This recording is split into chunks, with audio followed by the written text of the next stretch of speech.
இன்று சில வாலிபர்கள் திருமணம் முடிக்கிறார்கள். திருமணம் முடிக்க முன்னால தனிமையில டிக்டாக், திருமணம் முடிச்சு அடுத்த நாளே மனைவி எடுத்துட்டார், அவளை தூக்கி கொடுத்துட்டார். யாருக்கு? அடுத்தவன் கையில. ஏண்ட மனைவிய ரசி. இவர் ஒரு ஆண் பிள்ளையா? இவர்தான் நரகத்தை விட்டு தன் மனைவியை காக்க போகிறாரா?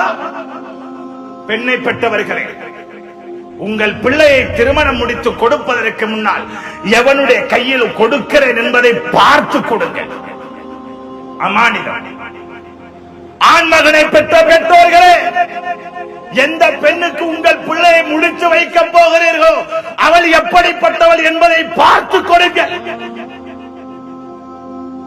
தன்னை முழுமையாக மறைத்து வாழ வேண்டிய பெண்கள் சமூகம் இன்று சோசியல் மீடியாக்களில் அம்பலமாக இருக்கிறார்கள் என்றால் எங்கே வெட்கம், எங்கே ஈமான்? இவர்கள் தான் மிக பெரும் ஈமான்தாரிகளான பாத்திமா ரலியல்லாஹு அன்ஹா சொர்க்கத்தின் தலைவி நாளை மறுமையில் கரம் பிடிக்கப் போகிறார்களா? என்ன தகுதி இருக்கிறது? அவருடைய வீட்டுக்குள்ளே பாருங்கள், சீரழிகிறார்கள்.